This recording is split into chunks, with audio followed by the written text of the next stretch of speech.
There is still seething anger about the troubling economic reality, but the latest numbers, job numbers, show the American economy added more than 100,000 new jobs in September. That's almost twice what many expected. Joining us now from Washington is Michael Shank, a senior congressional policy advisor and an analyst at George Mason University. Mr. Shank, thank you very much for joining us on this weekend.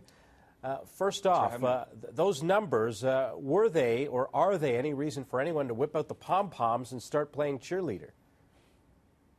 They're not, and here's why. There's intense focus in Washington on numbers, both in terms of unemployment and employed, but the picture is much bigger than that. Let's look at poverty rates and income inequality rates. Just in the last month, some new data has come out that shows that America has the highest poverty rate since World War II. We also have the highest income inequality rate since the Great Depression. We actually have higher numbers than the Great Depression.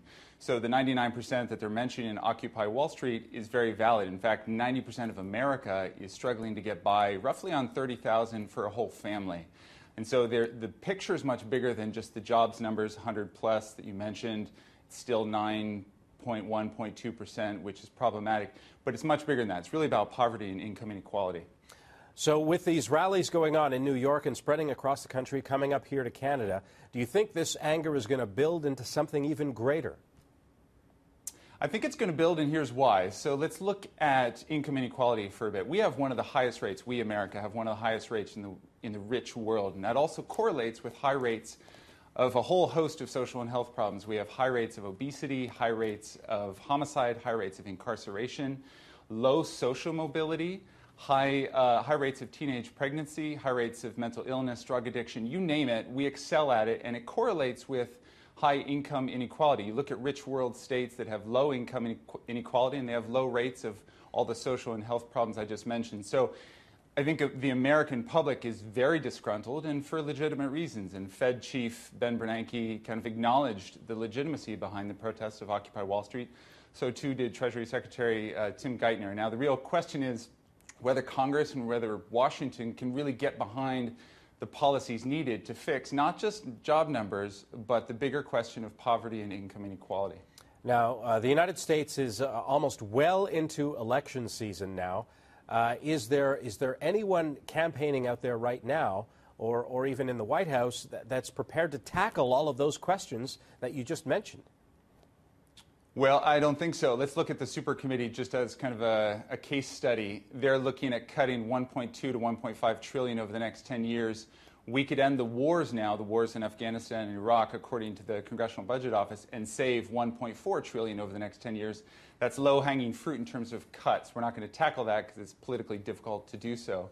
But in terms of, better balancing income equality and closing the gap between the rich and the poor, which is quite big in America, there are a couple things that they can think about, which are also politically difficult. But if they really want to close that gap and take care of the needs of the protesters on the streets in New York and across America, here's how they can do so. They can look at a more fair tax system and tax code, a little bit more distributive, and that would mean addressing capital gains, which appeals to the rich because it takes care of their assets on the backs of the wage earners.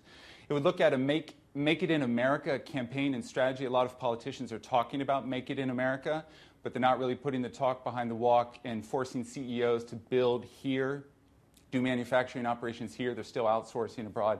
They would also look at public financing into public infrastructure. We need to make it affordable and accessible to go to school, and good schools. We need to make healthcare affordable and accessible. We need to, rebuild our roads and rebuild our bridges, which would be good jobs for Americans here. So there's a whole range of policies that they could address. Whether that remains to be seen in terms of going into the election season. These are kind of politically difficult policies to address as we're cutting everything in Congress right now.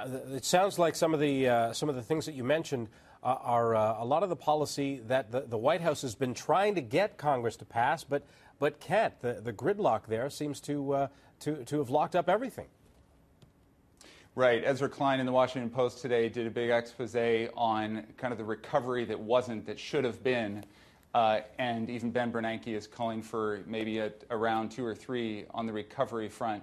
So yes, the White House has been calling for some of these things, certainly increasingly a fair tax code, Obama being willing to tax the millionaires and billionaires, and that's a step in the right direction. Certainly Warren Buffett getting behind that initiative, saying, you know, I have lower taxes than my secretary, and that's not right.